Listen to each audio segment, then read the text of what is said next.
स्थापकाय च धर्मस्य सर्वधर्मस्वरूपिणे अवतारवरिष्ठाय रामकृष्णाय ते नमः।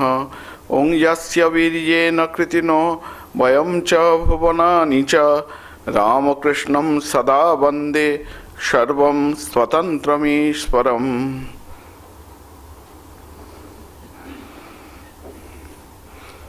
আমরা শ্রী শ্রী রামকৃষ্ণ কথামৃত অনুধ্যান শুরু করেছি।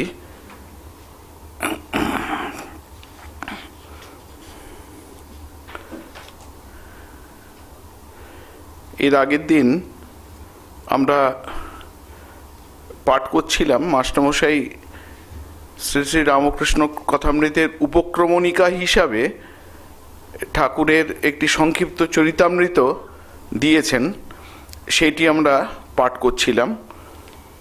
সেখানে ঠাকুরের জীবনী খুব সংক্ষেপে মাস্টারমশাই বর্ণনা করেছেন।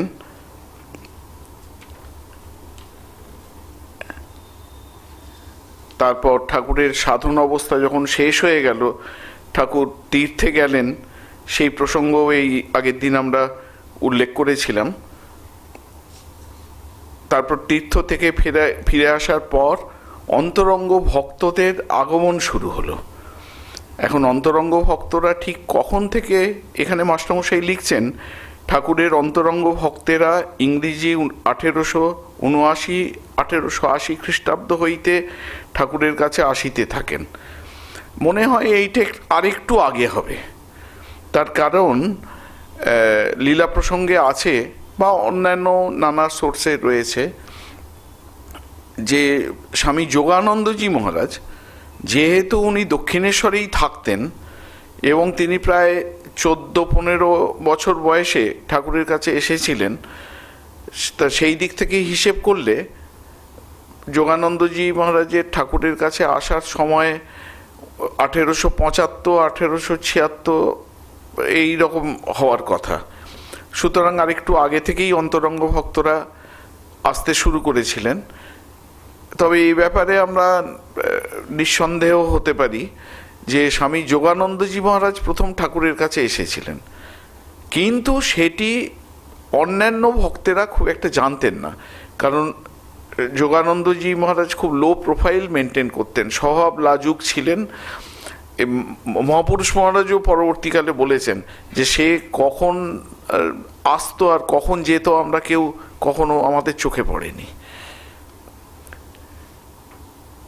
এরপর 1881-র শেষ ভাগে ও 1882-র প্রারম্ভে এই সময়ের মধ্যে নরেন্দ্র, রাখাল, ভবনাথ, বাবুরাম, বলরাম, নিরঞ্জন, মাস্টার, যোগিন আসিয়া পড়িলেন বলে এরপর 83-84 খ্রিস্টাব্দ থেকে 1883-84 থেকে কারা কারা আসতে থাকলেন তাদের নামের একটা খুব লম্বা লিস্ট মাস্টারমশাই এখানে দিয়েছেন, সেটি আমি আর পড়ছি না।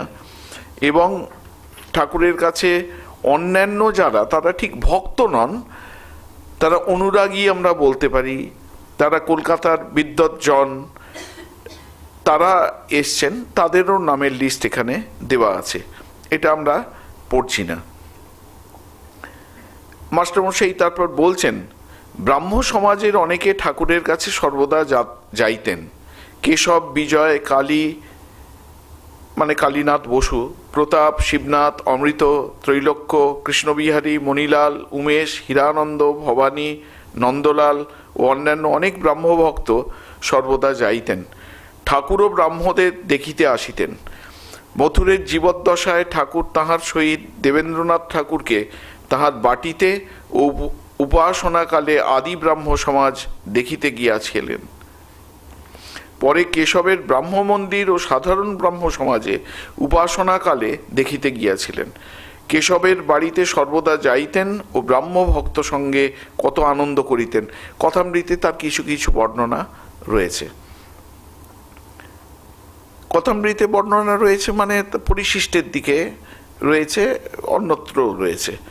কেশবও সর্বদা কখনো ভক্ত সঙ্গে কখনো বা একাকী আসিতেন। কালনাতে ভগবান দাস বাবাজির সঙ্গে দেখা হইয়াছিল। ঠাকুরের সমাধি অবস্থা দেখিয়া বলিয়াছিলেন। ঠাকুরের সমাধি মানে এটা ভাব সমাধি বুঝতে হবে। ঠাকুরের ভাব সমাধি অবস্থা দেখিয়া ওই ভগবান দাস বাবাজি বলিয়াছিলেন, আপনি মহাপুরুষ, চৈতন্যদেবের আসনে বসিবার আপনি উপযুক্ত। ঠাকুর সর্বধর্ম সমন্বয়ার্থ বৈষ্ণব, শাক্ত, শৈব ইত্যাদি ভাব সাধন করিয়া অপরদিকে আল্লাহ মন্ত্র জপ ও যীশুখ্রিস্টের চিন্তা করিয়াছিলেন। এই কথাটা আমরা প্রায়ই বলি যে ঠাকুর সর্বধর্ম সমন্বয় করেছিলেন। মাকে একবার স্বামী কেশবানন্দজি মহারাজ কোয়ালপাড়াতে জিজ্ঞেস করেছিলেন যে আচ্ছা মা, ঠাকুর এই যে এসেছিলেন তার প্রধান উদ্দেশ্য তো সর্বধর্ম সমন্বয় করা, ঠাকুর তো সেই জন্যেই এসেছিলেন। মা একটা খুব ইম্পর্টেন্ট কথা বললেন, আমাদের খুব মনে রাখার মতো। মা বললেন যে না বাবা, আমার তা মনে হয় না। ঠাকুর ছিলেন ত্যাগীর বাদশাহ, ত্যাগের আদর্শ দেখানোর জন্য তিনি এসেছিলেন। তিনি ঈশ্বর বই আর কিছু জানতেন না। ঈশ্বরকে নানাভাবে আস্বাদন করতে করতে তার দিন রাত কোথা থেকে কেটে যেত। তার মানে তিনি ত্যাগের জীবন কিভাবে যাপন করতে হয়, সে সন্ন্যাসী হোক কি গৃহী হোক, কি করে ত্যাগের আদর্শে প্রতিষ্ঠিত একজন হতে পারে, সেই আদর্শ দেখানোর জন্যে ঠাকুর এসেছিলেন, এটি মা বললেন। তারপর যেন খানিকটা ওই সান্ত্বনা পুরস্কার দেওয়ার ঢঙে মা বলেছিলেন, তবে ওই যে তুমি সর্বধর্ম সমন্বয়ের কথা বললে, ওটিও ঠিক। এক এক যুগে এক একটা ভাবকে বড় করতে গিয়ে অন্য ভাবগুলো চাপা পড়ে যায় বলে মা একটা যেন সমন্বয় করলেন। তা এই যে সর্বধর্ম সমন্বয়, সমন্বয়ের মানেটা কি? সমন্বয়ের মানে সব ধর্ম এক চামচ এক চামচ করে এরকম কিন্তু অর্থটা নয়। সমন্বয়ের মানেটা হচ্ছে এইটি আমাদের কাছে প্রমাণ করা, সপ্রমাণ করা যে সকল ধর্মই সত্য এবং সকল ধর্মমতের সাধকই যদি আন্তরিকভাবে তার ধর্মমত অনুসরণ করেন, তাহলে ওই ধর্মমত অনুসারে যে চরম অনুভূতি, সেই অনুভূতি লাভ সম্ভব। প্রত্যেক ধর্মপদ দিয়েই এটি সম্ভব। এখন প্রত্যেক ধর্মপথ অনুসরণ করে সেই ধর্ম অনুসারে সেই ধর্মের যে চরম অনুভূতি, এটি তো কার পক্ষে সম্ভব? যিনি সেই ধর্মমত অনুসরণ করেছেন, সেই ধর্মপথ অনুসরণ করেছেন, তার পক্ষে এটা বোঝা সম্ভব যে এইটা। কিন্তু আমাদের সচরাচর যেটা হয়, এক ধর্মের মানুষ অন্যের ধর্মের মত অনুসারে সাধন করতে যাবেনটা কেন? একজন শাক্ত বৈষ্ণব মতে সাধন করতে যাবেন না, বৈষ্ণব শাক্ত মতেও সাধন করতে যাবেন না, একজন যীশু খ্রিস্টের উপাসক সে হিন্দু মতেও সাধন করতে যাবেন না, সে করতে যাবেন না। কিন্তু যদি এরকম হতো যে এক ব্যক্তি সেই প্রত্যেকটি আলাদা ধর্মপথের সাধনের যে কথা বলা আছে সেই পথ অনুসরণ করছেন এবং তার অনুভূতি হচ্ছে, তিনি একমাত্র বলতে পারেন যে সমস্ত ধর্ম সমান, সব ধর্মই সত্য, তার পক্ষে এটা বলা সম্ভব। আমরা পৃথিবীর ইতিহাসে এরকম কাউকে পাই না, শ্রীরামকৃষ্ণ ব্যতীত এমন কারোর সন্ধান আমরা পাই না এই পৃথিবীর ইতিহাসে যিনি এই কাণ্ডটি করে গেছেন। ঠাকুরই একমাত্র করে গেছেন। সুতরাং তিনি বলতে পারেন সকল ধর্ম সত্য। তিনি সমন্বয়াচার্য, এই অর্থে তিনি সমন্বয়াচার্য, সকল ধর্মের সমন্বয় করেছেন। ঠাকুর সর্বধর্ম সমন্বয়ার্থ বৈষ্ণব, শাক্ত, শৈব ইত্যাদি ভাব সাধন করিয়া অপরদিকে আল্লাহ মন্ত্র জপ ও যীশুখ্রিস্টের চিন্তা করিয়াছিলেন। যে ঘরে ঠাকুর থাকিতেন সেখানে ঠাকুরদের ছবি ও বুদ্ধদেবের মূর্তি ছিল। যীশু জলমগ্ন পিটারকে উদ্ধার করিতেছেন, এ ছবিও ছিল, এখনও সে ঘরে গেলে দেখিতে পাওয়া যায়। আজ ওই ঘরে ইংরেজ ও আমেরিকান ভক্তেরা আসিয়া ঠাকুরের ধ্যান চিন্তা করেন দেখা যায়। একদিন মাকে ব্যাকুল হইয়া বলিলেন, মা, তোর খ্রিস্টান ভক্তেরা তোকে কিরূপে ডাকে দেখব, আমায় নিয়ে চ। কিছুদিন পরে কলকাতায় গিয়া এক গির্জার দ্বার দেশে দাঁড়াইয়া উপাসনা দেখিয়াছিলেন। ঠাকুর ফিরিয়া আসিয়া ভক্তদের বলিলেন, ঠাকুর কিরম রসিক মানুষ, আমি খাজাঞ্চির ভয়ে ভিতরে গিয়া বসি নাই, ভাবলাম কি জানি যদি কালী ঘরে যেতে না দেয়। ইষ্টনিষ্ঠাও রয়েছে, আবার এই চরম কৌতূহল, ঔৎসুক্য। ও তো ধর্মপথের পথিক, ও কিভাবে সাধন করে এবং সেই সাধন পথ অনুসরণ করে কোন লক্ষ্যে গিয়ে পৌঁছায়। ঠাকুরের অনেক স্ত্রীলোক ভক্ত আছেন। গোপালের মাকে ঠাকুর মা বলিয়াছিলেন ও গোপালের মা বলিয়া ডাকিতেন। এই গোপালের মা হচ্ছেন আধ্যাত্মিক জগতের একটি বিস্ময়। সত্যিকারের বলতে গেলে কি, শ্রী শ্রী রামকৃষ্ণ লীলা প্রসঙ্গে স্বামী শারদানন্দজি মহারাজ গোপালের মায়ের সম্পর্কে অনেক আলোচনা করেছেন।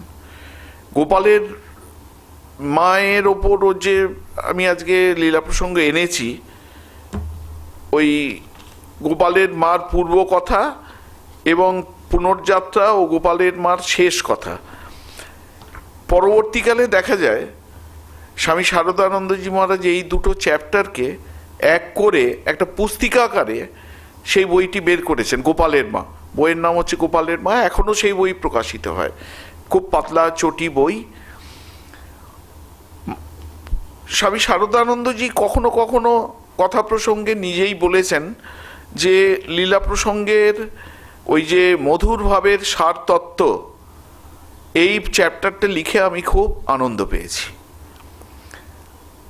আবার সেই কথাটিকে ধরে কেউ কেউ বলেন যে লীলা প্রসঙ্গের সর্বশ্রেষ্ঠ চ্যাপ্টার হচ্ছে মধুর ভাবের সার তত্ত্ব। আমাদের কিন্তু অনেকের মনে হয়, আমার ব্যক্তিগতভাবে আমার মনে হয় মধুর ভাবের সার তত্ত্ব নয়, যদি লীলা প্রসঙ্গের শ্রেষ্ঠ চ্যাপ্টার বলতে হয় তাহলে এই গোপালের মা, এই যে দুটি চ্যাপ্টার। তার কারণ হচ্ছে শ্রীরামকৃষ্ণের যেন দুই বিভূতির মতো, সব পার্শ্বদই তার বিভূতি, কিন্তু স্বামীজি এবং গোপালের মা দুই চরম এক্সট্রিম। একজন হচ্ছেন নিরাকারের পথে নির্বিকল্পের সাধনা করছেন, আর আরেকজন হচ্ছে ভাবের জগতের ভক্তির পথে। দুজনেই একদম চরম অবস্থায় গিয়ে উপনীত হচ্ছেন। তা গোপালের মা হচ্ছেন সেই ডেমনস্ট্রেশন, ভক্তিপথের চরম অবস্থায় যে পৌঁছানো যায় তার ডেমনস্ট্রেশন। এবং এই গোপালের মায়ের কথা মাস্টারমশাই এখানে বললেন। গোপালের মা সম্পর্কে আমরা এই দু চারটে কথা যেটা বলতে পারি, যে তিনি খুব ছোটবেলায় বিধবা হয়েছিলেন, খুব ছোটবেলায়। এবং এই যারা এই খুব ছোটবেলায় বিধবা হয়, মানে তার 5-6 বছর হয়তো বয়স, তখনই তার বিয়ে হয়ে গেছে এবং কয়েক মাসের মধ্যেই তিনি বিধবা হয়েছেন। সংসার কাকে বলে প্র্যাকটিক্যালি তার জানার কোনো অভিজ্ঞতাই হয়নি, এবং এই ধরনের মানুষ খুব ছুচিবাইগ্রস্ত হন। এখানে মাস্টারমশাই এই শারদানন্দজি মহারাজ লিখছেন, মেয়েরা বলে যে ওরা সব যত্নী নারী, নুনটুকু পর্যন্ত ধুয়ে খায়। মানে এত তাদের ছুঁতমার্গ, নুনটুকি পর্যন্ত ধুয়ে খায়। এবং ছোটবেলা থেকে অত্যন্ত অভিমানিনী, খুব আত্মাভিমান ছিল একবারে, এবং অত্যন্ত তার গোপাল মন্ত্রে দীক্ষিত। তিনি এখানে তার বর্ণনা রয়েছে যে রাত্রির 2টোর সময় উঠতেন ঘুম থেকে, তারপর 2টোর সময় উঠে সব মুখ হাত ধুয়ে শৌচাদি সেরে 3টের সময় জপে বসতেন, এবং 3টের সময় থেকে যে জপে বসতেন 8টা-9টা পর্যন্ত জপ করতেন, এই এক আসনে বসে জপ করতেন। তারপরে জপ সাঙ্গ করে উনি কামারহাটিতে থাকতেন। কামারহাটিতে ওর পৈতৃক ভিটা নয়, অন্য একজনের এতে এসে থাকতেন, সমমনস্ক একজনের ঘরে। আমি আজ সেই ইতিহাসে যাচ্ছি না। তারপরে 8টা-9টা পর্যন্ত জপ করে ওখানে রাধা গোবিন্দের মন্দির ছিল, সেই রাধা গোবিন্দের জন্যে যে দুপুরের ভোগ, সেই ভোগ রান্না করতেন। তারপরে সেই রাধা গোবিন্দকে ভোগ নিবেদন করা হয়ে গেলে পরে তারপর উনি নিজের জন্য রান্না করতেন। মানে সপাকে তখনকার দিনের বিধবাদের যে নিয়মকানুন ছিল, তারা যে নিয়মকানুন পালন করতেন অক্ষরে অক্ষরে একদম পালন করতেন নিজের জন্য। এবং এত তার এই নিষ্ঠা যে একবার ঠাকুরকে উনি পরিবেশন করছেন, তা ঠাকুর এরমভাবে আর নয় এরম কিছু বলতে গিয়ে ঠাকুরের ওই বাঁ হাতটা ওই হাতাতে লেগে গিয়েছিল। উনি ওই হাঁড়িতে বাকি যা খাবার টাবার ছিল সেসব তো গঙ্গায় ফেলে দিলেনি, ওই যেহেতু ওই হাতাটায় ঠাকুরের হাত লেগেছিল, হাতাটা পর্যন্ত গঙ্গায় ফেলে দিয়েছিলেন। এইরকম মানে তার নিষ্ঠা। তাই ইনি ওই তারপর 2টোর সময়ে রান্না করে মনে মনে গোপালকে একটুখানি ভোগ দিয়ে, গোপাল মন্ত্রে উনি দীক্ষিত ছিলেন, একটু সামান্য বিশ্রাম করে আবার ওই গঙ্গার দিকে মুখ করে, ওর যে বাড়ি, যে বাড়িটা, সে বাড়ি এখন আর নেই, সে বাড়ি ভেঙে গেছে, কিন্তু আমাদের সৌভাগ্য হয়েছিল সেই বাড়ি দেখবার। গঙ্গার দিকে মুখ করে জপ করতেন সন্ধে পর্যন্ত। জপ করে তা সন্ধেবেলায় রাধা গোবিন্দের মন্দিরে আরতি হবে, এসে আরতি দর্শন করে আবার জপে বসতেন, অনেক রাত পর্যন্ত জপ করতেন। তারপরে রাত্রিরে একটুখানি দুধ খেয়ে শুয়ে পড়তেন। তা এই হচ্ছেন গোপালের মা। তার বায়ু প্রধান ধাত ছিল, ঘুম খুব কম হতো, মাঝে মাঝে বুক ধড়পড় করতো। পরবর্তীকালে ঠাকুরকে যখন বলেছিলেন যে বুক ধড়পড় করে এরকম, ঠাকুর বলেছিলেন ও তোমার হরিবাই, ওটা যদি চলে যায় তাহলে কি নিয়ে থাকবে। তা যখন খুব ওরকম বুক ধড়পড় করবে তখন কিছু একটা খাবে, ঠাকুর বলেছিলেন। তা এই গোপালের মা গোপাল মন্ত্র দীর্ঘদিন ধরে জপ করতে করতে তিনি 5-6 বছর বয়সে বিধবা হয়েছেন। তারপরে কখন তার দীক্ষা হয়েছে আমাদের জানা নেই, ধরে নিতে পারি আমরা খুব কম বয়সেই হয়েছিল। তারপর থেকে তিনি যখন ঠাকুরের কাছে আসছেন তখন তার প্রায় 60 বছর হতে চলেছে, সেই অবস্থায় আসছেন। এত দীর্ঘ সময়ে তিনি এই গোপাল মন্ত্র জপ করেছেন। তা সেই গোপাল মন্ত্র জপের পরিণতিটা কি, সেইটি একটু আমার আজকে বলবার ইচ্ছে করছে। তা ঠাকুরের কাছে তিনি যখন এসছেন, তার আরেকজন ব্রাহ্মণী, বিধবা ব্রাহ্মণীর সঙ্গে এসছিলেন। খুব মজার ঘটনা। ঠাকুর তাকে দেখা মাত্র, উনি সাধু দর্শন করতে এসছেন, 2-3 পয়সার খুব সস্তা সন্দেশ, দেদো সন্দেশ বলে, এখনো দেদো সন্দেশ পাওয়া যায়, নামই হচ্ছে দেদো সন্দেশ। সেই দেদো সন্দেশ কিনে এনেছেন, আর ঠাকুরের ঘরে ঢোকা মাত্রই ঠাকুর বলছেন আমার জন্য কি এনেছো দাও। গোপালের মা বলছেন আমি তো ভেবে ভেবে একদম অজ্ঞান যে কেমন করে এই রঘু সন্দেশ, মানে খারাপ সন্দেশ, সস্তা সন্দেশ বার করি। একে কত লোকে কত ভালো ভালো খাবার সব আনছে, ভালো ভালো সন্দেশ আনছে, আর সেখানে এরকম সস্তা সন্দেশ বার করব। আবার তাই ছাই কি আমি আশা মাত্র খেতে চাওয়া, সাধু দেখতে এসছেন তিনি, আশা মাত্রই গোপালের এই ঠাকুর বলছেন আমার জন্য কি এনেছো দাও। তারপরে লজ্জায় কোনো রকমে সংকোচ করে গোপালের মা সেই সন্দেশ বের করলেন। ঠাকুরও মহা আনন্দে খেতে শুরু করেছেন সঙ্গে সঙ্গে, এবং খেতে খেতে বলছেন তুমি পয়সা খরচ করে সন্দেশ আনো কেন, নারকেল নাড়ু করে রাখবে, তাই দুটো একটা আসবার সময় আনবে, না হয় যা তুমি নিজের হাতে রাঁধবে, লাউ শাক চচ্চড়ি, আলু বেগুন বড়ি দিয়ে সজনে খাড়ার তরকারি, তাই নিয়ে আসবে, তোমার হাতের রান্না খেতে বড় স্বাদ হয়। এইগুলো কিন্তু সমস্ত বাৎসল্য রসের, কারণ এখানে ঐশ্বর্যের লেশ মাত্র নেই, বাৎসল্য রসের সবই হচ্ছে মাধুর্য, মধুরের ভাব, মাধুর্য ভাবে এত আন্তরিকতা যে এখানে ঐশ্বর্যের ভাব পর্যন্ত নেই। গোপালের মা তখন নিজের মনে মনেই গজগজ করতে করতে ভাবছেন, বলছেন ধর্মকর্মের কথা দূরে গেল, এই রূপে কেবল খাবার কথাই হতে লাগলো। আমি ভাবতে লাগলুম ভালো সাধু দেখতে এসছি, কেবল খাই খাই, কেবল খাই খাই, আমি গরিব কাঙাল লোক, কোথায় এত খাওয়াতে পাবো, দূর হোক, আমি আর আসবো না। কিন্তু যাবার সময় বলছেন যেই দক্ষিণেশ্বরের চৌকাঠ পেরিয়েছি অমনি বলছেন মনে হচ্ছে কে পেছন থেকে যেন টানছে, কোনো মতে আর এগোতে পারছি না। যত আমি কামারহাটির দিকে যাচ্ছি তত মনে হচ্ছে আবার কতক্ষণে তার কাছে আসবো। এই রকম করে বলছেন যে 2-3 দিন পরে আবার তিনি চচ্চড়ি রান্না করেছেন। তখন কামারহাটি থেকে দক্ষিণেশ্বরে আসতেন হেঁটে, প্রায় 3-4 মাইল, মানে কত কিলোমিটার হবে, 5-6 কিলোমিটার কি আর একটু বেশিই হবে, এই পুরো রাস্তা হেঁটে আসতেন। তা উনি চচ্চড়ি রান্না করে এনেছেন। ঠাকুর আসা মাত্রই আমার জন্যে কি এনেছো, ওই কথা। তারপর ওটা যখন দেয়া হলো, খেতে খেতে বলছেন, আহা কি রান্না, যেন সুধা সুধা। আর গোপালের মায়ের চোখ দিয়ে জল গড়িয়ে পড়তে লাগলো। এইভাবে 2-4 মাস হলো। এলেই ঠাকুর নানা রকমের ফরমাস করতে থাকেন। বলছেন যেমন শুশনি শাক সরসরি, কলমি শাক চচ্চড়ি, বলছেন এইসব ফরমাস করতেন যে এইগুলো সব রেঁধে আনবেন, এটা এনো ওটা এনো। আর খাই খাই জ্বালায় বিরক্ত হয়ে গোপালের মা কখনো কখনো ভাবেন, গোপাল তোমাকে এতদিন ডাকার এই ফল হলো? এমন সাধুর কাছে নিয়ে এলে যে কেবল খেতে চায়, আর আসবো না। কিন্তু ওই একই ঘটনা, যখনই ওখান থেকে ঠাকুরের ঘর থেকে বেরোন মনে হচ্ছে যেন কে পেছন থেকে টানছে। তারপর সেই ঘটনা শারদানন্দজি অদ্ভুত ভাষায় বর্ণনা করেছেন। যেদিন গোপালের মায়ের সেই অদ্ভুত দর্শন হলো, বলছেন, এবং সেইটা কোন সময় না, শীত শেষ হয়ে গেছে, বসন্তকাল, গাছে গাছে নতুন পাতা আসতে শুরু করেছে, সেই সময়ের ঘটনা। বলছেন একদিন কামারহাটির ব্রাহ্মণী রাত্রি 3টের সময় জপে বসেছেন।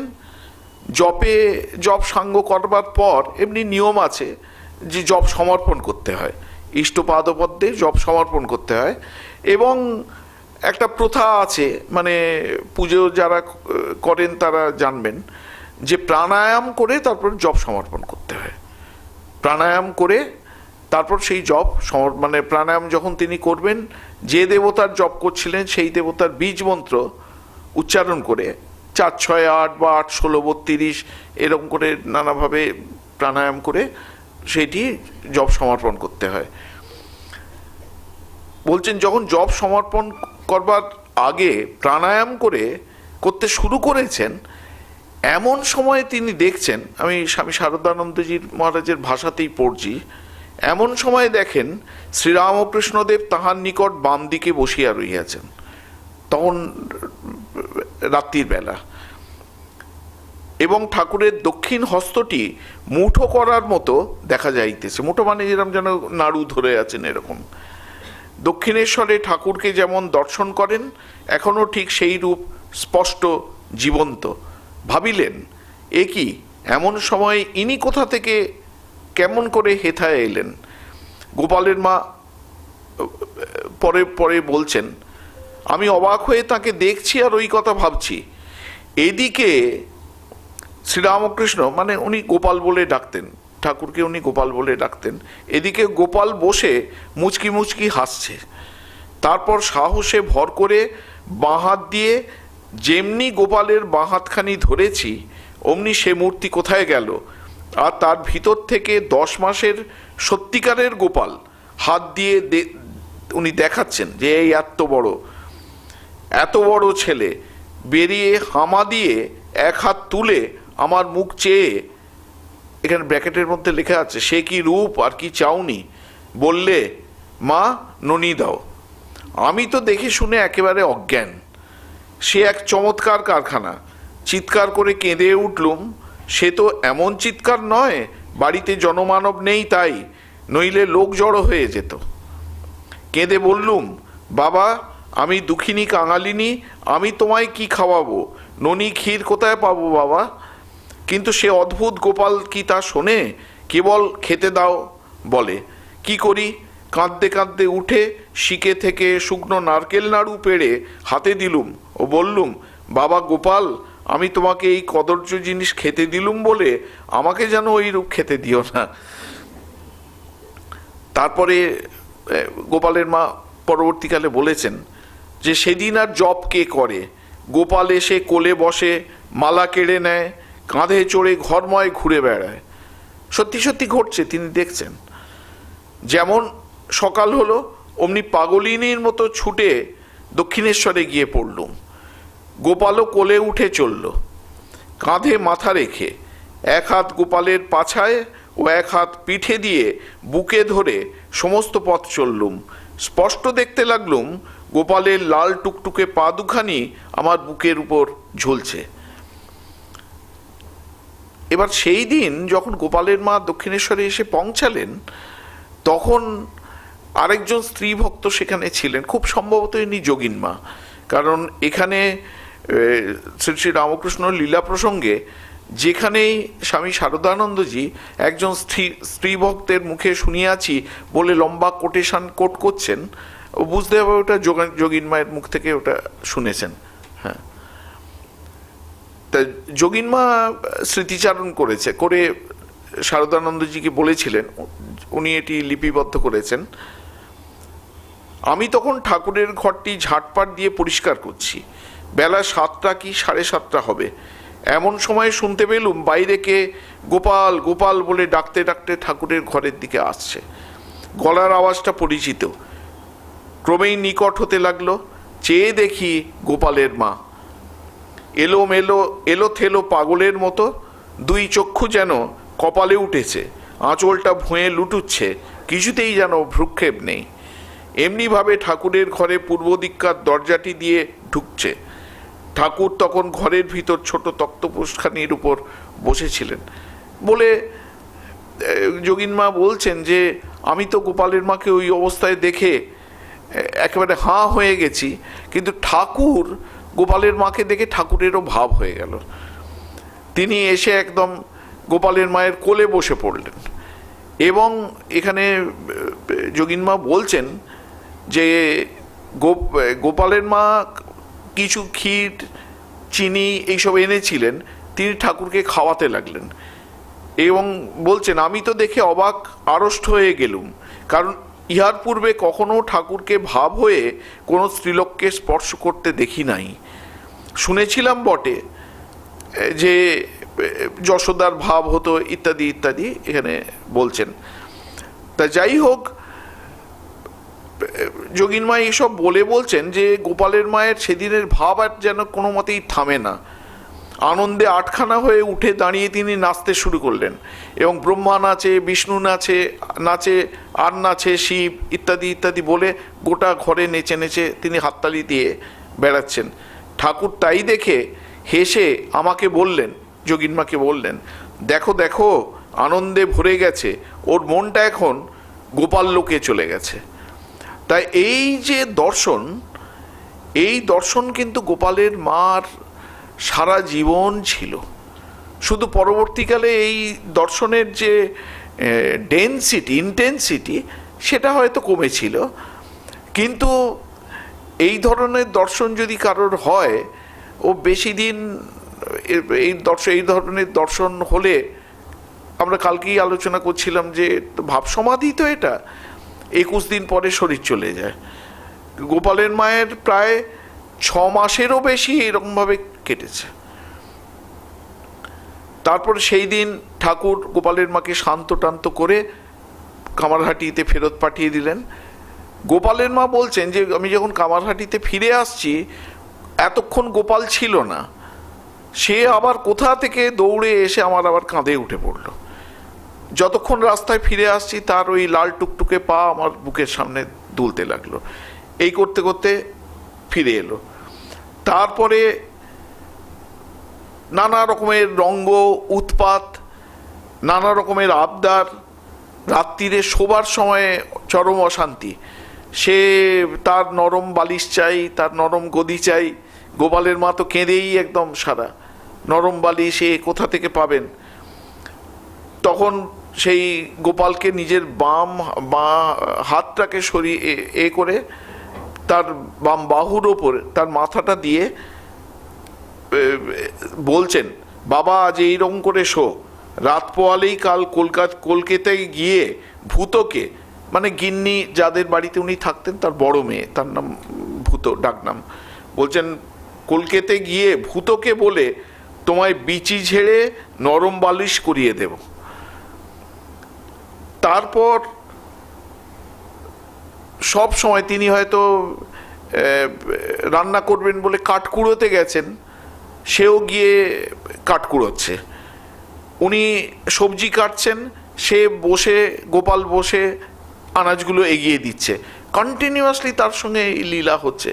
একে আমরা কি করে ওই কল্পনা বা ভাবচক্ষে দর্শন এরকম না, তিনি তাঁর কাছে ওটাই সত্যি। রামের জন্মভূমি কবিতব মনোভূমি, অযোধ্যার চেয়ে সত্য যেন। তা গোপালের মার এখন সেই দশা। তা এই রকম ঘটনার বেশ কিছুদিন পর একদিন গোপালের মা দক্ষিণেশ্বরে এসছেন। নহবতে গিয়ে উনি জপ করতেন, মায়ের কাছে গিয়ে নানা গল্প করতেন, মাকে সাহায্য করতেন, ওখানে জপ করতেন। বলছেন ওখানে জপ করছেন, ঠাকুর তখন পঞ্চবটী থেকে ফিরছেন। ফেরবার সময় গোপালের মায়ের কাছে গিয়ে বললেন, তুমি এখনো অত জপ করো কেন?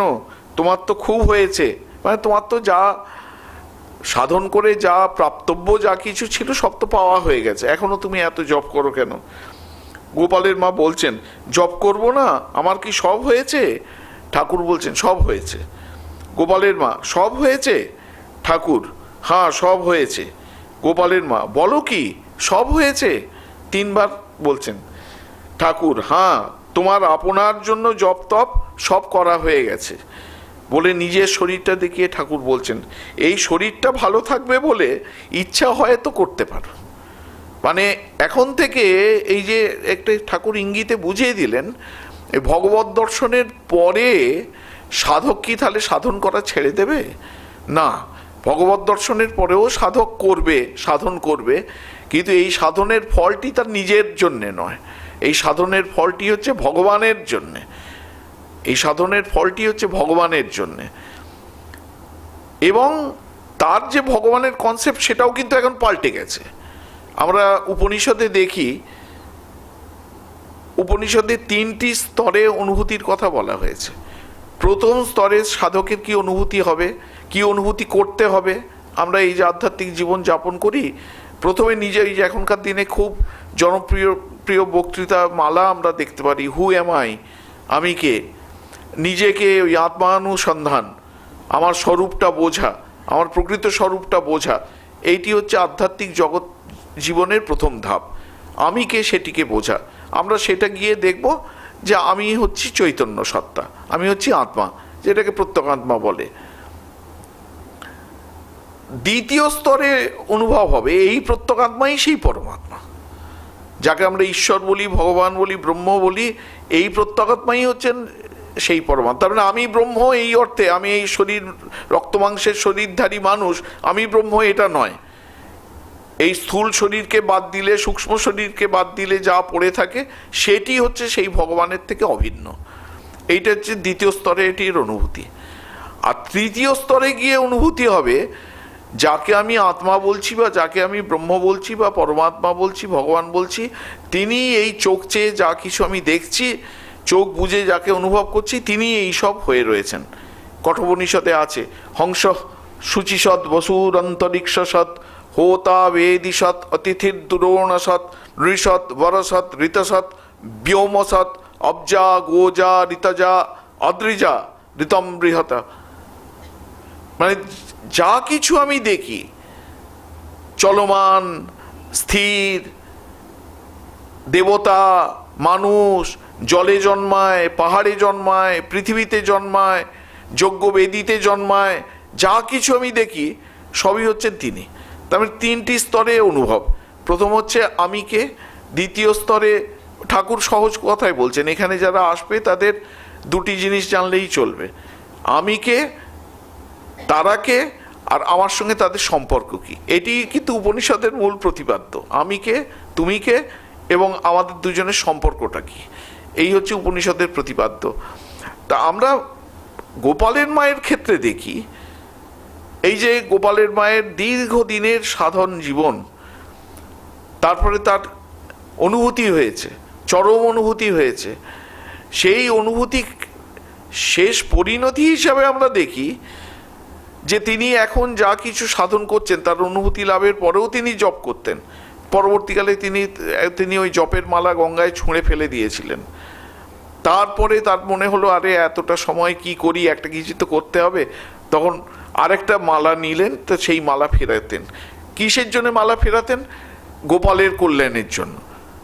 এখন তার গোপাল কিন্তু কেবলমাত্র একটা নির্দিষ্ট মূর্তিতে সীমাবদ্ধ নন, এখন তার গোপাল হচ্ছেন বিশ্বজুড়ে। মাহেশের রথ দেখতে গেছেন, হঠাৎ করে তার অনুভূতি হচ্ছে, এই লীলা প্রসঙ্গেই তার বর্ণনা রয়েছে। মাহেশের রথ দেখতে গেছেন, লীলা প্রসঙ্গে বর্ণনা রয়েছে যে রথের ওপরে গোপাল, যারা সেই রথ টানছে তারা গোপাল, জনসমুদ্র, তিনি জনসমুদ্র দেখছেন না, তিনি দেখছেন গোপালের সমুদ্র, সবাই গোপাল। এবং এত যে এই সূচিবাহিকগ্রস্ত মহিলা, যিনি ওই ঠাকুরের হাত স্পর্শ হয়ে গিয়েছিল বলে ভাতের হাঁড়িটা পর্যন্ত নয়, সেই খুন্তি পর্যন্ত, হাতা পর্যন্ত গঙ্গায় ছুঁড়ে ফেলে দিলেন। তিনি পরবর্তীকালে দেখা যাচ্ছে যে একদিন স্বামীজি এসছেন, আগের দিন বোধহয় কালী পুজো হয়েছিল, কালী পুজোর যে প্রসাদ, মহাপ্রসাদ, তো স্বামীজিকে দেয়া হয়েছিল, স্বামীজি ঠাকুরের ঘরে বসে খেয়েছেন সেটা। ঠাকুর আর একজন স্ত্রীলোক ভক্তকে ডেকে বলছেন এই বাটিটা নিয়ে গিয়ে পরিষ্কার করো। গোপালের মা বলছেন যে না না না, আমি থাকতে ও পরিষ্কার করবে কেন? যিনি জীবনে ওইসব ছন্নি পর্যন্ত তিনি গিয়ে উইদাউট এনি হেজিটেশন গিয়ে সেই সব ধুয়ে টুয়ে নিয়ে চলে এলেন। তা ঠাকুর খুব আনন্দ হয়েছিল। ঠাকুর একে বলেছিলেন, দেখো দেখো দিন দিন কি উদার হয়ে যাচ্ছে। এইটি হচ্ছে তার ফল, এটি হচ্ছে তার যে উপলব্ধি হয়েছে তার ফল। এই যে গোপালের মা বেঁচে ছিলেন প্রায় 1906 পর্যন্ত, মানে ঠাকুরের শরীর যাবার পরেও 20 বছর বেঁচে ছিলেন। বরানগর মঠে আসতেন। বরানগর মঠে আসতে একটা খুব মজার ঘটনা ঘটেছিল। সেটা হচ্ছে গোপালের মাকে কলকাতার কোনো ভক্ত, অভিজাত ভক্ত একটা খুব দামি মশারি দিয়েছিলেন। গোপালের মাকে ঠিক দেননি, বরানগর মঠের সাধুদের ব্যবহারের জন্য দিয়েছিলেন। নিরঞ্জনানন্দজি মহারাজ ভাবলেন উনি ডাকাবুকো তো, আমরা সাধু, আমাদের এত দামি মশারি কি দরকার। সেই দিনই গোপালের মা এসে হাজির বরানগর মঠে। উনি সেই মশারিটা দিয়ে দিলেন গোপালের মাকে। গোপালের মা সেটি নিয়ে কামারহাটিতে ফিরে চলে এলেন। পরের দিনে এসে গোপালের মা বরানগর মঠে এসে বলছেন আমার আর এই মশারির দরকার নেই। না কেন, কি হয়েছে? আমার কালকে সারা রাত ঘুম হয়নি। কেন ঘুম হয়নি? না, আমি মশারি টাঙানোর পর আমার মনে হলো যে ফট করে যদি ইঁদুর এসে এই দামি মশারিটা কেটে দেয় তখন কি হবে। তা আমি তখন সেই মশারিটা খুলে আবার পাট করে রেখে দিয়ে পাহারা দিয়ে বসেছিলাম, এই সকালবেলা ফেরত দিতে এসেছি। তা এই হচ্ছেন গোপালের মা। উনি বরানগর মঠে যেতেন, আলমবাজার মঠে তিনি যেতেন। যখন মঠ নীলাম্বর মুখার্জির বাগান বাড়িতে চলে এলো তখনও পর্যন্ত উনি যেতেন। তারপর 1904 সাল থেকে ওনার শরীর খুব জরাগ্রস্ত হয়ে পড়ে। তখন আর প্রায় হাঁটতে টাঁটতে প্রায় পারতেন না, খুব সামান্য পারতেন। তখন করলেন কি, নিবেদিতা, স্বামীজি এই গোপালের মায়ের কথা তার পাশ্চাত্য ভক্তদের বলেছিলেন, সিস্টার ক্রিস্টিন, নিবেদিতা, এদের বলেছিলেন গিয়ে দেখে এসো, এই পুরনো ভারত চলে যাচ্ছে, যা দেখার এখন দেখে নাও, পরে আর এই ভারতকে দেখতে পাবে না। তা ওরা গিয়ে গোপালের মাকে দেখে এত মোহিত হয়েছিলেন। নিবেদিতা, স্বামীজি সেই কথা মনে রেখেছিলেন। যখন গোপালের মা প্রায় অথর্ব হয়ে পড়লেন তখন এনে তার বাড়িতে রেখে দিয়েছিলেন, নিজেই সেবা করতেন। শুধু তার ওই দুপুরবেলার এবং রাত্রের খাবারটা নিকটবর্তী একটা প্রতিবেশী ব্রাহ্মণ রান্না করে দিয়ে যেতেন। এইভাবে চলতো। তারপর তখনকার দিনে অন্তর্জলি যাত্রা প্রচলিত ছিল। মানে যদি ওই রকম বৃদ্ধ কেউ মনে করতেন যে আমি গঙ্গার গর্ভে থেকে আমার শেষ, তারা এত উচ্চকোটির সাধক ছিলেন, ওদের শেষ সময়ে যে ঘনিয়ে আসছে সেটা তারা বুঝতে পারতেন, এবং কোন সময়ে তার শরীর যাবে সেটি সেই দিনক্ষণও তারা স্পষ্টভাবে বুঝতে পারতেন। তা গোপালের মার যখন সেই অবস্থা এলো, গোপালের মা চাইলেন যে অন্তর্জলি যাত্রা হবে। উনি প্রায় শেষ সময়ে মনে হতো যেন বাহ্য চেতনা নেই, কিন্তু শ্রীসীমা যখন যেতেন তখন স্পষ্ট বলতেন কে, বৌমা এসেছো বলে হাতটা করতে থাকতেন যাতে ওর পাটা স্পর্শ করতে পারেন, এরকম করতেন। তার মানে অন্তরে সদা সচেতন ছিলেন। তা একে যখন এর অন্তর্জলি যাত্রার সময় হয়ে এলো, নিবেদিতা সমস্ত ব্যবস্থা করলেন, ফুল চন্দন মালা দিয়ে তার শয্যা সাজিয়ে নিজে খালি পায়ে হেঁটে গোপালের মাকে ওই গঙ্গার ঘাটে নিয়ে গিয়েছিলেন এবং কীর্তনের দলকে উনি আহ্বান জানিয়েছিলেন, তারা কীর্তন করতে করতে নিয়ে গিয়েছিল। গোপালের মা ওই গঙ্গার ঘাটে 2-2.5 দিনের মতো ছিলেন। একদম যখন শেষ সময় এসছে তখন তাকে ওই জলে সমাহিত নাভি পর্যন্ত ডোবানো হয়, তার ওই অবস্থাতেই তার শরীর যায় এবং নিবেদিতা সমস্ত তার সৎকারের ব্যবস্থা করেন। মঠ থেকেও ব্রহ্মচারী মহারাজরা সাধুরা গিয়েছিলেন এবং তার পরবর্তী যে 12 দিন মঠের একজন ব্রহ্মচারী তিনি কিন্তু ওই 12 দিন যে নিয়ম রক্ষা করতে হয় সেই নিয়ম পালন করেছিলেন এবং গোপালের মা শ্রী শ্রী ঠাকুরের যে ছবি পুজো করতেন, গোপালের মা নিজেই সেই ছবি মঠকে দিয়ে গিয়েছিলেন এবং 200 টাকাও তার সঙ্গে দিয়েছিলেন যে যাতে ঠাকুরের সেবা পূজা ঠিক ঠিক চলে। সেই ছবি এখনো আমাদের মঠে, মায়ের যে মন্দির দেখবেন, মায়ের যে পট তার বাঁদিকেই ঠাকুরের ছবি রয়েছে, ওই গোপালের মায়ের পূজিত ছবি এখনো পর্যন্ত রয়েছে। তার শরীর ত্যাগের শেষ 12 বছর মতো গোপালের মা নিজেকে সন্ন্যাসিনী বলেই মনে করতেন, গেরুয়া কাপড় পরতেন এবং তিনি যখন, সব বর্ণনা রয়েছে, তিনি যখন কলকাতায় যেখানে মা থাকতেন, তখনও তো বাগবাজারে মায়ের বাড়ি হয়নি, বাগবাজারে মায়ের বাড়ি হয়েছে 1909-এ। তাই মা যেখানে থাকতেন গোপালের মা সেখানে আসতেন এবং ভক্তেরা তাকে প্রশ্ন করতেন, গোপালের মাকে আধ্যাত্মিক জীবনের নানা দুরূহ প্রশ্ন। গোপালের মা বলতেন যে তোমরা পণ্ডিত মানুষ, আমি মুখ্য সূক্ষ্ম লোক, আমি কি এইসবের প্রশ্নের উত্তর দিতে পারবো? ভক্তেরা যখন খুব জোরাজুরি করতেন তখন বলতেন দাঁড়াও তাহলে গোপালকে জিজ্ঞেস করে দেখি, বলতেন ও গোপাল, এই যে এই রকম প্রশ্ন করছে এর কি উত্তর হবে? ভক্তেরা গোপালের কণ্ঠস্বর শুনতে পাচ্ছেন না, কিন্তু গোপালের মা সেই প্রশ্নের একদম যথাযথ যে উত্তরটা হওয়ার কথা সেই উত্তরটা দিয়ে দিতেন, এই বলে যে গোপাল এই প্রশ্নের এই উত্তর হবে বলে বলছে। এই রকম তিনি গোপালময় হয়ে গিয়েছিলেন, মানে জীবন্ত অবস্থাতেই গোপাল লোকে তখন তিনি বিচরণ করতেন। এই অবস্থার কথা কথামৃতকার শ্রীম লিখছেন, গোপালের মাকে ঠাকুর মা বলিয়াছিলেন ও গোপালের মা বলিয়া ডাকিতেন। ঠাকুরের ভক্তেরা অসংখ্য, তাহারা কেহ প্রকাশিত আছেন, কেহ বা গুপ্ত আছেন, সকলের নাম করা অসম্ভব। শ্রী শ্রী রামকৃষ্ণ কথামৃতে অনেকের নাম পাওয়া যাইবে বলে কিছু নাম তিনি দিয়েছেন, তার মধ্যে অনেকেই তার নিজের ছাত্ররা আছেন, সেই সব ছাত্রদের ধরে মাস্টারমশাই এনেছেন। মাস্টারমশাইয়ের জীবনের যে ভরকেন্দ্র তার 3টি মূল সুর রয়েছে। সেই 3টি মূল সুর হচ্ছে, এক হচ্ছে সাধু সঙ্গ। পরবর্তীকালে আমরা মাস্টারমশাইয়ের যে ওই যে শ্রীম দর্শন রয়েছে সেখানে দেখতে পাই যে মাস্টারমশাই সাধু সঙ্গের ওপর খুব করে জোর দিচ্ছেন। তার কাছে যে সমস্ত ভক্তরা আসছেন তাদের সাধু দেখতে পাঠাচ্ছেন, বেলুড় মঠে পাঠাচ্ছেন। এই সবেমাত্র আমি পরম পূজনীয় স্বামী ভূতেশানন্দজি মহারাজের একটা স্মৃতিকথা পড়ছিলাম, ওখানে মহারাজ মজা করে বলছেন, মাস্টারমশাই বলতেন যে সকালবেলায় সাধুরা যখন ধ্যান করেন সেই অবস্থায় তাদের দেখতে হয়।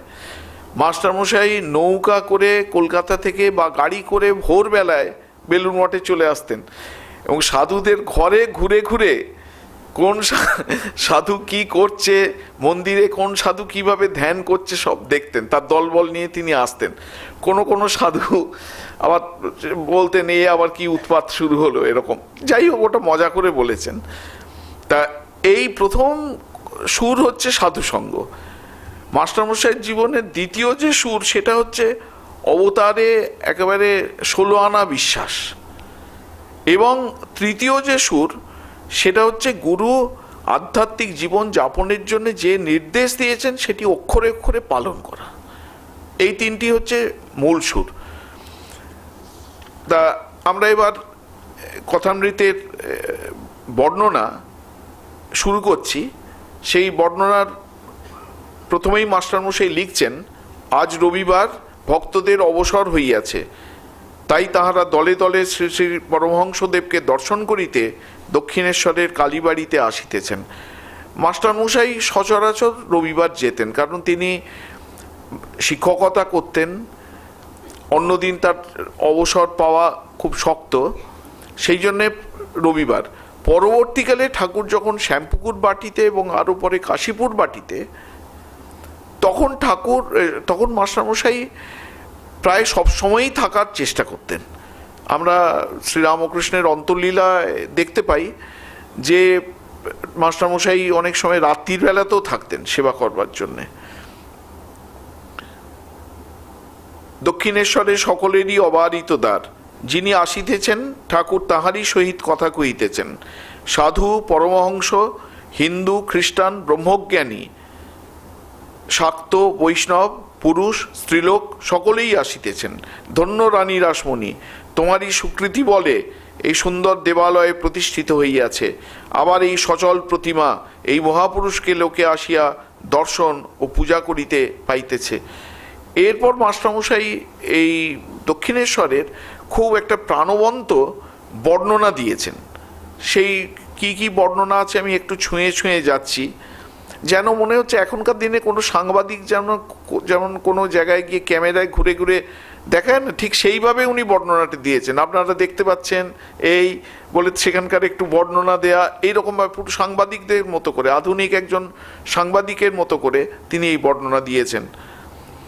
চাঁদনী ও দ্বাদশ শিবের মন্দির, এখানে লিখছেন যে সোপানের পরেই চাঁদনী, সেখানে ঠাকুর বাড়ির চৌকিদাররা থাকে। তাহাদের খাটিয়া, আম কাঠের সিন্দুক, দু একটি লোটা সেই চাঁদনীতে মাঝে মাঝে পড়িয়া আছে। পাড়ার বাবুরা যখন গঙ্গা স্নান করিতে আসেন, কেহ কেহ সেই চাঁদনীতে বসিয়া খোশগল্প করিতে করিতে তেল মাখেন। এ কারা কারা ওই চাঁদনীতে আসতেন তার বর্ণনা এখান ওখান কিন্তু ছড়িয়ে রয়েছে। মাস্টারমশাইয়ের লেখাতে নয়, আমি অন্যান্য লেখায় বলছি, কিন্তু পাওয়া যায় এরকম। যে সকল সাধু ফকির, বৈষ্ণবী অতিথিশালার প্রসাদ পাইবেন বলিয়া আসেন, তাহারাও কেহ কেহ ভোগের ঘণ্টা পর্যন্ত এই চাঁদনীতে বসিয়া অপেক্ষা করেন। কখনো কখনো দেখা যায় গৈরিক বস্ত্রধারিণী ভৈরবী ত্রিশূল হস্তে এই স্থানে বসিয়াছেন। এই ভৈরবী ওই ঠাকুর যার কাছে সাধন করেছেন সেই ভৈরবী কিন্তু নয়, পরবর্তীকালেও এরকম অনেক ভৈরবী আসতেন, তার গেরুয়া পড়তেন, হাতে ত্রিশূল থাকতো, সেই সব ভৈরবী। তিনিও সময় হইলে অতিথিশালায় যাইবেন। চাঁদনীটি দ্বাদশ শিব মন্দিরের ঠিক মধ্যবর্তী। তন্মধ্যে 6টি মন্দির চাঁদনীর ঠিক উত্তরে আর 6টি চাঁদনীর ঠিক দক্ষিণে। নৌকাযাত্রীরা এই দ্বাদশ মন্দির দূর হইতে দেখিয়া বলিয়া থাকে, ওই রাসমণির ঠাকুর বাড়ি।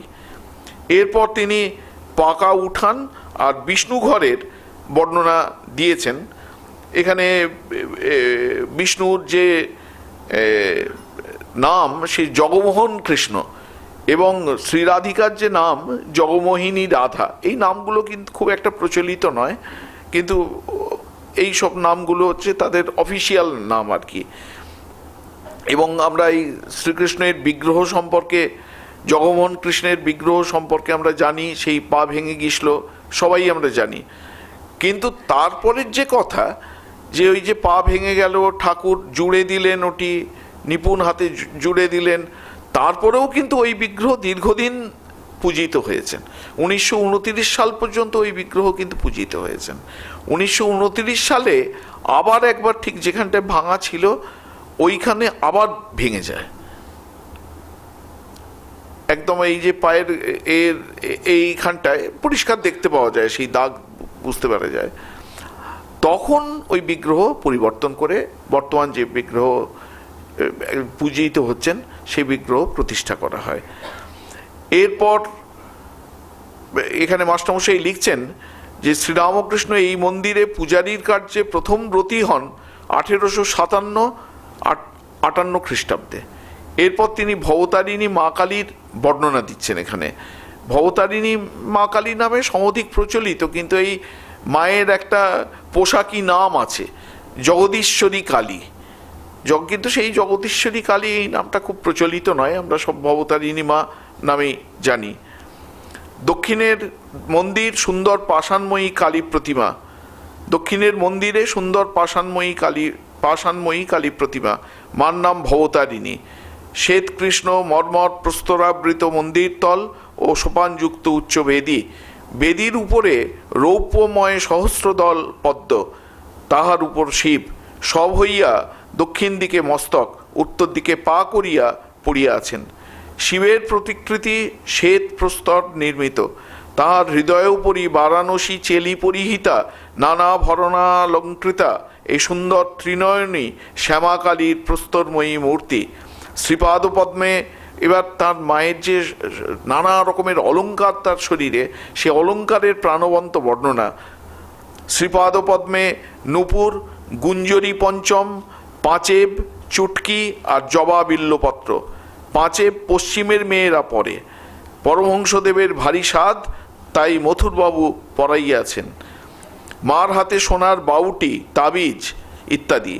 অগ্র হাতে বালা, নারিকেল ফুল, পইচে, বাউটি, মধ্য হাতে তাড়, তাবিজ ও বাজু, তাবিজের ঝাঁপা দোদুল্যমান, গলদেশে চিক, মুক্তার 7 নর মালা, সোনার 32 নর, তারাহার ও সুবর্ণ নির্মিত মুন্ডমালা, মাথায় মুকুট, কানে কানবালা, কানপাশ, ফুল ঝুমকো, চৌদানি ও মাছ, বিভিন্ন অলঙ্কারের বর্ণনা দিচ্ছেন মায়ের শরীরের যে অলঙ্কার।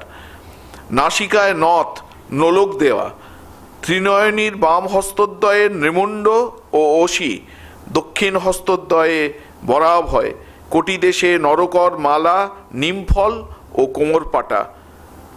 মন্দির মধ্যে উত্তর পূর্ব কোণে বিচিত্র শয্যা, মা বিশ্রাম করেন। দেওয়ালের এক পার্শ্বে চামর ঝুলিতেছে, ভগবান শ্রীরামকৃষ্ণ ওই চামর লইয়া কতবার মাকে ব্যজন করিয়াছেন। বেদীর উপর পদ্মাসনের উপর গেলাসে জল, তলায় সারি সারি ঘট, তন্মধ্যে শ্যামার পান করিবার জল। পদ্মাসনের উপর পশ্চিমে অষ্টধাতু নির্মিত সিংহ, পূর্বে গধিকা ও ত্রিশূল। বেদীর অগ্নিকোণে শিবা, দক্ষিণে কালো প্রস্তরের বৃষ ও ঈশান কোণে হংস। বেদী উঠিবার সোপানে রৌপ্যময় ক্ষুদ্র সিংহাসনোপরি নারায়ণ শিলা।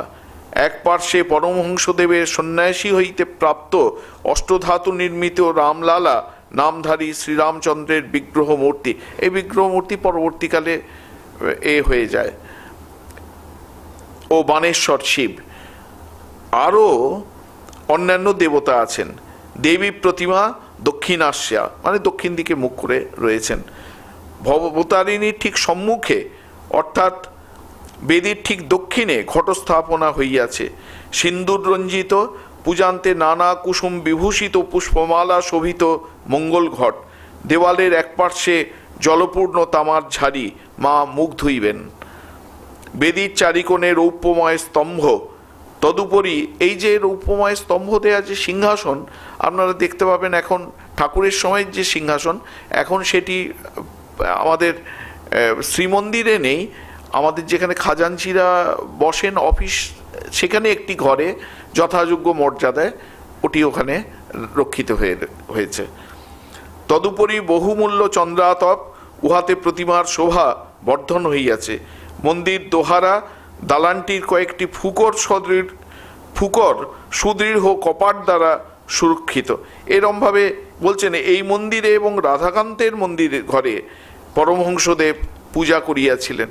এরপর নাট মন্দিরের বর্ণনা আছে, ভাড়ার ভোগঘর, অতিথিশালা, বলিস্থান তার বর্ণনা রয়েছে, দপ্তরখানার বর্ণনা রয়েছে এবং ঠাকুরের ঘরের বর্ণনা রয়েছে। ঠাকুরের ঘরের বর্ণনায় লিখছেন মাস্টারমশাই, উঠানের ঠিক উত্তর পশ্চিম কোণে, অর্থাৎ দ্বাদশ মন্দিরের ঠিক উত্তরে শ্রী শ্রী পরমহংসদেবের ঘর। ঘরের ঠিক পশ্চিম দিকে অর্ধমণ্ডলাকার একটি বারান্দা।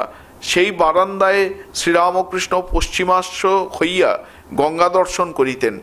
এই বারান্দার পরেই পথ, তাহার পশ্চিমে পুষ্পোদ্যান, তৎপরে পোস্তা, তাহার পরেই পূতসলীলা সর্বতীর্থময়ী কলকলনাদিনী গঙ্গা।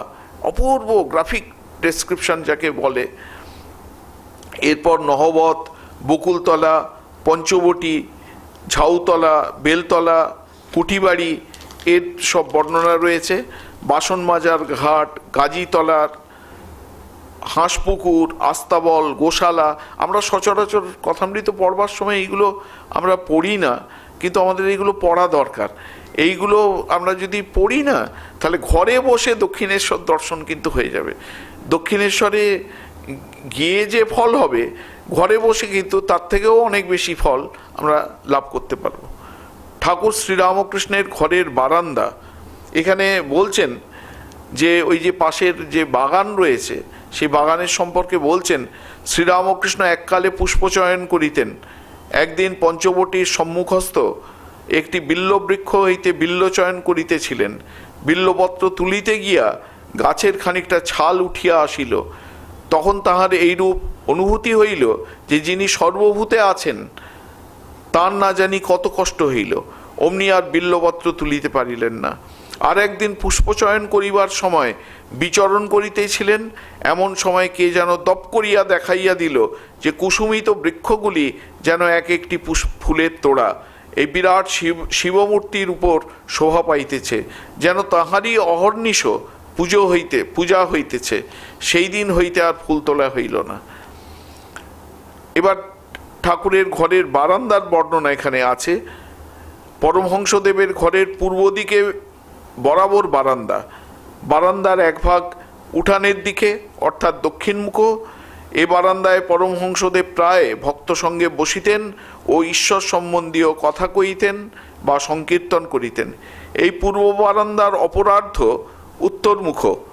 এ বারান্দায় ভক্তেরা তাহার কাছে আসিয়া তাহার জন্মোৎসব করিতেন, তাহার সঙ্গে বসিয়া সংকীর্তন করিতেন। আবার তিনি তাহাদের সহিত একসঙ্গে বসিয়া কতবার প্রসাদ গ্রহণ করিয়াছেন। এই বারান্দায় শ্রীযুক্ত কেশবচন্দ্র সেন শিষ্য সমবিহারে আসিয়া তাহার সঙ্গে কত আলাপ করিয়াছেন। আমোদ করিতে করিতে মুড়ি, নারিকেল, লুচি, মিষ্টান্নাদি একসঙ্গে বসিয়া খাইয়া গিয়াছেন। এই বারান্দায় নরেন্দ্রকে দর্শন করিয়া শ্রীরামকৃষ্ণ সমাধিস্থ হইয়াছিলেন। এরপর এই মাস্টারমশাই কথামৃত শুরু করছেন। আমরা এর আগের দিনই উল্লেখ করেছি যে শ্রী শ্রী রামকৃষ্ণ কথামৃতের এই যে মঙ্গলাচরণ মন্ত্র, এটি শ্রীমদ্ ভাগবত থেকে নেওয়া এবং তার যে কি প্রেক্ষাপট সেগুলি আমরা আগে আলোচনা করেছি। ওই তব কথামৃতম তপ্ত জীবনম কবিভিড়িতম কলমশাপহম শ্রবণমঙ্গলম শ্রীমদাততম ভুবি গৃণন্তি যে ভুরিদা জানাহা, এটি উল্লেখ করে এবার মাস্টারমশাই শুরু করছেন। গঙ্গা তীরে দক্ষিণেশ্বরে কালীবাড়ি, মা কালীর মন্দির, বসন্তকাল, ইংরেজি 1882 খ্রিস্টাব্দের মার্চ মাস, ঠাকুরের জন্মোৎসবের কয়েকদিন পরে শ্রীযুক্ত কেশব সেন ও শ্রীযুক্ত জোসেফ কুক সঙ্গে 23শে ফেব্রুয়ারি বৃহস্পতিবার ঠাকুর স্টিমারে বেড়াইয়াছিলেন। তাহারই কয়েকদিন পরে সন্ধ্যা হয় ঠাকুর শ্রীরামকৃষ্ণের ঘরে মাস্টার আসিয়া উপস্থিত। এই প্রথম দর্শন। মাস্টারমশাই যে ঠিক ঠাকুরকে দর্শন করবেন বলে কিন্তু এসছিলেন এমন নয়। আমরা জানি যে তার একজন আত্মীয় তিনি বলেছিলেন, মামা এখানে একজন সাধু থাকেন, আর তখন মাস্টারমশাইয়ের মনোজগতের অবস্থাও খুব ভালো নয়, তুমি কি দেখতে যাবে? তা সেই কৌতূহল নিয়ে, সাধারণ কৌতূহল নিয়ে মাস্টারমশাই এসেছিলেন। তিনি যখন এসে দক্ষিণেশ্বরে পৌঁছালেন, তিনি দেখছেন যে একঘর লোক নিস্তব্ধ হইয়া তাহার কথামৃত পান করিতেছেন। ঠাকুর তক্ত বসিয়া পূর্বাশ্ব হইয়া সহাস্যবদনে হরিকথা কহিতেছেন। ভক্তেরা মেঝে বসিয়া আছেন। মাস্টার দাঁড়াইয়া অবাক হইয়া দেখিতেছেন।